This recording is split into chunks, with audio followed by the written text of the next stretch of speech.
Magandang umaga mga ka-happy hour, at narito ang mga balita para sa MBC TV Network News Update 9 AM edition. Panibagong mga personalidad at opisyal na isinangkot ng mga bagmen ni Zoldico, pumalag. Ating panuurin sa MBC TV Network News ni Dustin Bayo. Nadagdagan ang listahan ng mga personalidad na inatiran o nakatanggap ng mali-maletang pera mula kay dating Representative Zaldico kaugnay sa manumalyang flood control projects. Ito ang pagbubunyag sa nawing press conference ng 18 nagpakilalang dating bodyguard ko kahapon na sanang Blue Ribbon hearing na Cayetano Black pero wala ni isang senador ang nakarating. Ayon kay dating Congressman Mike Defensor, ginawa nila ito bago ang special session na aniya ay maaaring maging huli na dahil sa pagbabago ng liderato ngayong araw. Kaya po minabuti namin na kunin na ang pagkakataong ito dahil maaaring ito na ang huling pagpapahayag ng ating mga buting sundalo, ang ating mga bayani na nagsalita nung unang Blue Ribbon Committee hearing.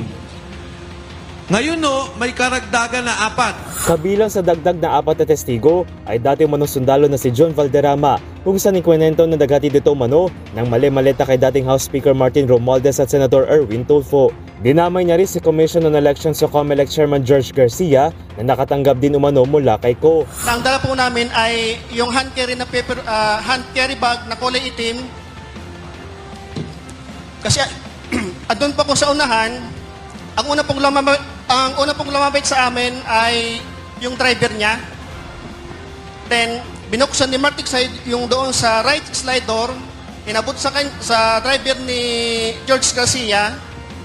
Then pagkalagpas po ng mga ilang metro, magkasalubong po sila ni George Garcia. Then lumapit din po si Chairman George Garcia. Then binuksan po ulit ni Martic Sai yung sliding door. Then inabot po yung receiving copy. Yun pong nasaksihan ko doon. Sa isang panayam, marin itong kinundin na mismo ni Garcia na niya pabago-bago ang kanilang mga naratibo. Medyo nagbago po yung narrative, yung istorya eh. Kaya po ako natatawa, naiinis, ano ba naman ito nangyayari, pagkakasinungalingan talaga. Dati po 4 na maleta yung inaakusa sa akin eh. Ngayon ginawa na lang bag. So, parang nabawasan pa ako, may kumupit pa eh. Nabawasan na pala. Naniniwala rin si Garcia na meron tao sa likod ng pagmaniobra sa mga naratibo ng Maleta Boys at aniya ay magsasagawa rin ito ng kailangang legal na aksyon. Napakaliwanag po yan, maliwanag pa sa init ng araw eh. Sapagkat kita niyo po habang nagsasalita sila, alam mo, mukhang minememorize, mukhang yun po later on kapag ka na-cross-examine mo na o kaya sa isang talagang formal na proseso, na yung kredibilidad kasi ng isang tao ay yan ba ay titindig, lalo na sa isang hukuman. Yan po pwedeng masubukan yan later. Idinawid din ng mga testigo si dating Budget Secretary Amena Pangandaman na nakatanggap umano ng 2 maleta. Nagpakita rin ng ilang larawan ng mga nagpakilalang bodyguard ng mga umanong tagpo kung saan idinawit na rin si dating Senate President Chis Escudero.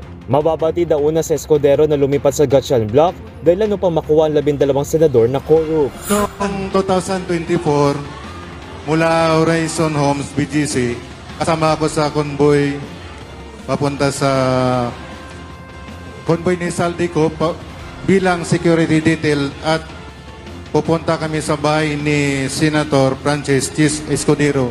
Nag-attend kami ng 4 na malita na may iba-ibang sukat. Nagpakita rin ang larawan kung saan makikita si Senator Kiko Pangilinan at asawa nito na si Sharon Cuneta kasama umano mga paleyado sa isang hangar na pagmamay-ari ni Zaldico. Pero wala naman ibang dinetalye tungkol sa larawan ang mga dating bodyguard. Sa magkaiwalay na payag, parehong kinundinan na mag-asawa ang mga paratang. Ayon kay Pangilinan, puro pasaring at palabas lamang ang mga ito na nais lamang mamansyahan ng kanyang pagiging chairperson ng Senate Blue Ribbon Subcommittee tungkol sa investigasyon ng flood control scam. Kasinungalingan din daw ito para kay Sharon na nag-vlog lamang daw papuntang Marawi City upang magpasalamat sa suporta na ibinigay sa kanyang asawa noong 2022 elections. Nagpakita rin sila ng larawan kasama ang dating PNP Chief at ngayon MMDA General Manager Nicolas Torre III sa panahon ng pagharap ni Orly Goteza sa Senate Blue Ribbon hearing noong 2025. Bukod sa kanila, dinawit din ang ilang media personality na nakatanggap naman daw ng paper bag pero gaya ng iba ay wala silang dinetalya o nilatag na ebidensya. Na-assign po ako sa isang PR na taga-media na si Bernard Peralta. Doon ko po nakita yung mga nabibigyan po ng mga paper bag na mga anchor na mga taga-media. Kagaya po ni Arnold Clavio. Sa pahayag ng broadcaster na si Arnold Clavio, sinabi nito na puro kasinungalingan at hinamon ng mga ito na maglabas ng ebidensya at sa korte na lang idaan ang kanilang mga sinasabi. Samantala wala pang inilalabas ng mga opisyal na pahayag, ang ilan sa mga personalidad ay dinawit ng mga nagpakilalang tauhan ng dating kongresista.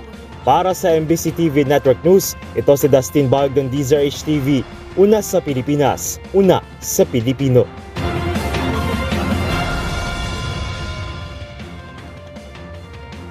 Samantala, PNP Chief walang special instruction na manmanan si Senator Bongo sa gitna ng ugong na ICC warrant. Ating panuurin sa MBC TV Network News ni Edniel Parosa. Kapwa nilinaw ng Department of the Interior, Local Government at ng Philippine National Police na wala pa silang natatanggap na kopya ng bagong warrant of arrest huwat sa International Criminal Court. Salungat ito sa inilutang ni Davao City Representative Bulong Duterte sa kanyang social media post na nagsasabing may warrant daw umano ang ICC laban kina Senador Bongo at dalawang hindi mo na pinangalanang dating police official. Sa text message ni DILG Secretary John Vic Remulla sa PNP Press Corps, sinabi niyang nakipag-ugnayan siya kay Justice Secretary Frederick Bida. Pero binanggit umano nito sa kanyang wala pa silang kopya ng naturang warrant. Sa parig naman ng PNP, sinabi ni Acting Public Information Chief Police Colonel Allen Reyco na basta't may matanggap silang go signal mula sa lehitimo at competent authorities, handa silang ipatupad ang kanilang mandato. Pero sa ngayon, wala pa unang official communication o documentation hinggil sa issuance na nabanggit naman na bieto de aresto. Dahil dito, sinabi ni PNP Chief Police General Jose Melencio Nartates Jr. na hindi pa kailangang manmanan ng galaw ng mga subject ng haka-haka. Ibig sabihin, wala pang tracker teams na ipinakalat ng CIDG na sila nakatoka sa paghanap ng mga wanted, lalo na ang mga individual na tinutugis na ICC. Magugunitang sa kumpas ng DOJ, sumunod ang PNP, bago magpatupad ng manap kontra kay Senador Ronald De La Rosa. Ito'y kahit may lumitaw na noong warrant kay Bato bilang isa sa mga sinasabing co-perpetrators ng drug war ni dating Pangulong Rodrigo Duterte. Sa ngayon ay naranatiling at large si De La Rosa, pero nagsuko na ang kanyang kampo ng higit sa 20 sa 100 itong baril. Tiniyak naman ng PNP na nananatiling competent ang pulisya sa pagpapatupad ng tungkulin nito alinsunod sa umiiral na batas. Para sa MBC TV Network News, ako si Edniel Parosa, DZRH. Una sa Pilipinas, una sa Pilipino.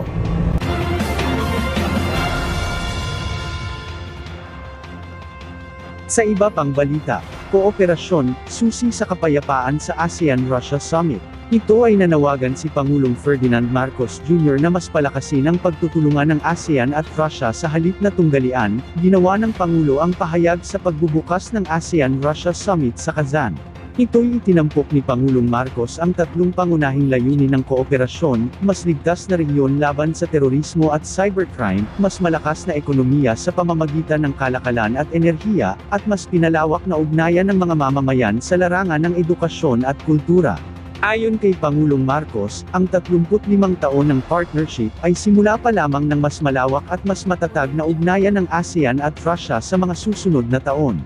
At sa kabilang dako, inihayag ng Pangulo na kanyang ikinararangal ang pagiging co-chair ng ASEAN-Russia Commemorative Summit kasama si Russian President Vladimir Putin. At yan ang mga balita para sa MBC TV Network News Update 9 AM edition. Abangan ang mga susunod na balitaan mamaya para sa 10 AM edition.